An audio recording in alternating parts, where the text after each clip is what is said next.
साथियों नमस्कार, मैं हूं पराग और आप सभी का एक बार फिर से मैं बहुत बहुत स्वागत करता हूं।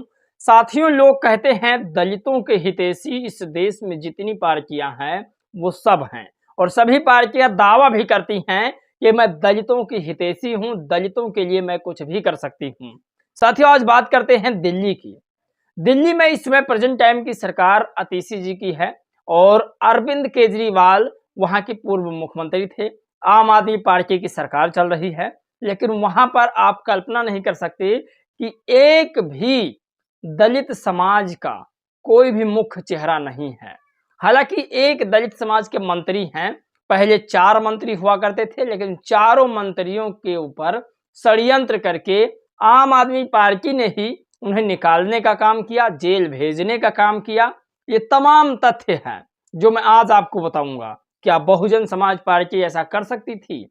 आप लोग कल्पना नहीं कर सकते। आज आपको वो तमाम रिपोर्ट मैं दिखाऊंगा और बताऊंगा, जो दिलीप मंडल की भी रिपोर्ट है, जो मैं आपको बताने की कोशिश करूंगा। ये दिलीप मंडल जी की खास रिपोर्ट है, इसे आप समझिए।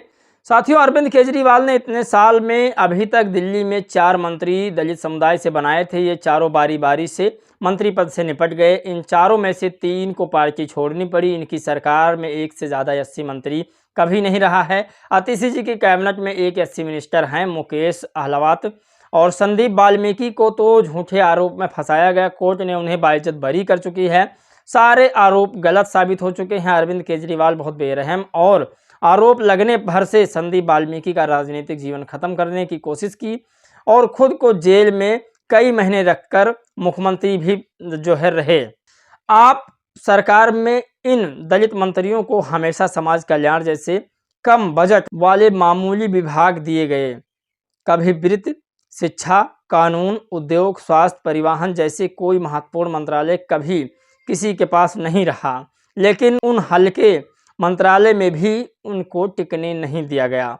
मुकेश जी को मंगल कामनाएं हैं, पर मिलेगा उनको भी समाज कल्याण ही। साथियों, तमाम ऐसे मिनिस्टर हुए हैं दिल्ली के अरविंद केजरीवाल में जो दलित समाज के थे। ये चारों जो है मिनिस्टर के चेहरे आपके सामने हैं।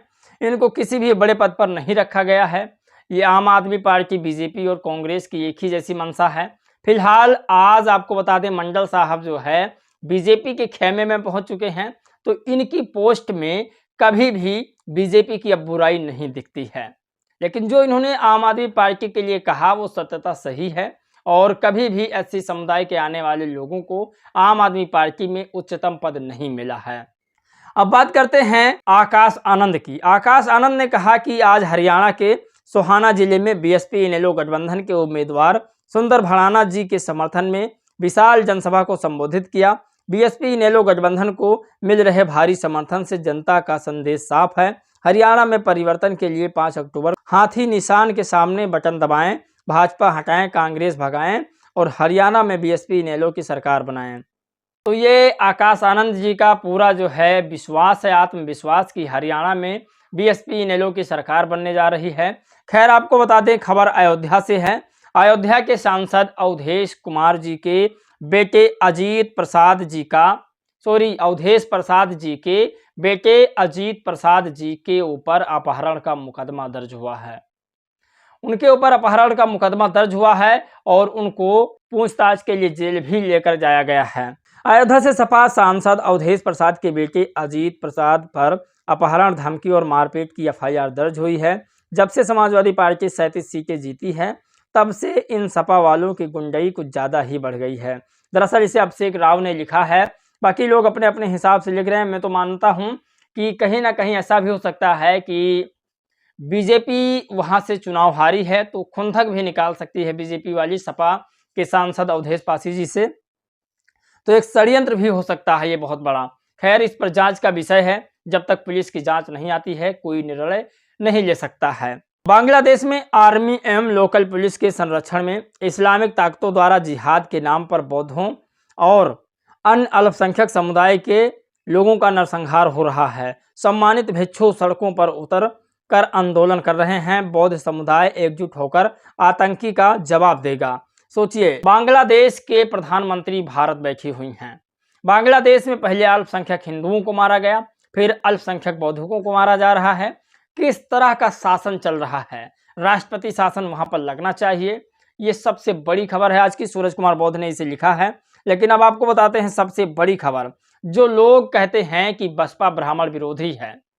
आपको बता दें, बसपा में ही ब्राह्मणों का सम्मान हुआ, बसपा में ही दलितों चमारों का सम्मान हुआ, बसपा में ही यादवों का सम्मान हुआ। यानी इस देश में जितने भी जाति के लोग हैं उनका सम्मान अगर कोई करता है तो सिर्फ और सिर्फ बसपा ही करती है। बाकी पार्टियों में रेतु अपशब्द या छोटे मोटे पदों से नवाजा जाता है। आपको बता दें, बहुजन समाज पार्टी एक ऐसी पार्टी है जो अपने विचारों के लिए पूरे देश में विख्यात है। आपको बता दें कि बहुजन समाज पार्टी ने ब्राह्मणों के लिए क्या किया है, आपको इस पर विशेष ध्यान देना होगा। क्या आप जानते हैं कि बसपा की सरकार में 7 मंत्री थे जिनको पार्टी ने कैबिनेट मंत्री तक बनाया और फिर बड़े नेता बनते ही उन्होंने अगले चुनाव में पार्टी को छोड़ दिया। मैंने पहले भी कहा कि बहुजन समाज पार्टी नेता बनाने की मशीन है। वो सभी समुदाय के लोगों को नेता बनाती है, सिखाती है कैसे नेतागिरी किया जाता है। उसके बाद जब वो परिपक्व हो जाते हैं तो पार्टी छोड़ देते हैं।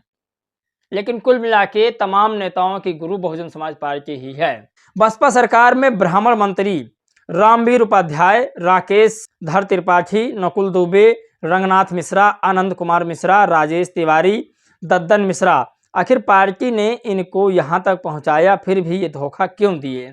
साथियों, बहुजन समाज पार्टी ने तमाम लोगों को तमाम पदों से नवाजा, लेकिन आज वो लोग बहुजन समाज पार्टी को छोड़कर जा चुके हैं। खैर, बड़ी खबर है और आपको सबसे बड़ी खबर की ओर लेकर चलते हैं। जो सुप्रीम कोर्ट का फैसला आया था कि अब देश में बुलडोजर कहीं पर भी नहीं चलेगा, लेकिन आप कल्पना नहीं कर सकते कि सुप्रीम कोर्ट के खिलाफ भी लोग जा रहे हैं। सौरभ अली लिखते हैं कि राजस्थान एससी की रोक के बावजूद आधी रात को मकान पर चला बुलडोजर। सोचिए, ये देश संविधान से चलेगा और संविधान जो कहता है, जो सुप्रीम कोर्ट कहता है, वो मानना ही पड़ेगा। लेकिन फिर भी इस देश की सरकार नहीं मानने को तैयार है। अगर कहीं यहीं पर दलित पिछड़े के नेता होते तो उनका क्या हश्र होता।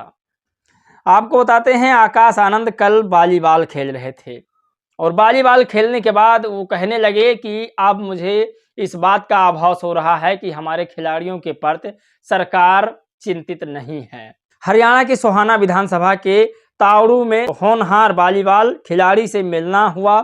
हरियाणा के युवा खेल में जबरदस्त प्रदर्शन कर रहे हैं, लेकिन सरकार मदद प्रोत्साहन के अभाव में कई युवाओं को मौका नहीं मिल पा रही है।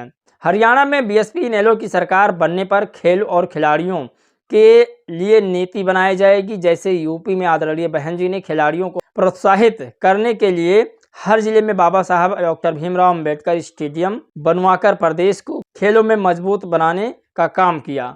और आकाश आनंद का मानना है कि कुछ ऐसी सीटें हैं जहां पर मुझे बसपा इनेलो को कोई नहीं हरा सकता है। कई सीटें हैं और साथ में उन्होंने कहा कि जब मैं हरियाणा जा रहा हूं प्रचार प्रसार के लिए तो काफी जगहों से लोगों का प्यार मिल रहा है। जैसे हरियाणा की विधानसभा सोहाना के तावड़ू, अलीपुर, बाजिदपुर और अभयपुर, हर जगह बीएसपी इनेलो के समर्थन में जबरदस्त माहौल है। जनता का संदेश साफ है, बहन जी की गवर्नेंस मॉडल को लेकर हरियाणा की महिलाएं बहुत आशान्वित हैं। मैं हरियाणा की माताओं बहनों से वादा करता हूं कि यूपी में बहन जी के शासन में जिस तरह महिलाएं सुरक्षित महसूस करा करती थी, वैसे ही शासन गुरुग्राम से लेकर सिरसा अंबाला तक मिलेगा। हरियाणा के हर जिले में महिला की सुरक्षा सुनिश्चित की जाएगी। 5 अक्टूबर को हाथी निशान के सामने बटन दबाएं, बीएसपी इनेलो की सरकार बनाएं, ये आकाश आनंद जी का कहना है। तो तमाम जगह पर आकाश आनंद पैदल यात्रा कर रहे हैं, तमाम लोगों से मुलाकात भी कर रहे हैं। साथियों, हरियाणा में क्या लगता है किसकी सरकार बनने वाली है और क्या वाकई में बहुजन समाज पार्टी नेता बनाने की मशीन है या नहीं? आप लोग प्यारा प्यारा जवाब जरूर दीजिएगा और अपने विधानसभा से एक खबर जरूर लिखिएगा, साथ में अपने विधानसभा का नाम जरूर लिखिएगा, बहुत जरूरी है। जय भीम, नमो बुद्धाय।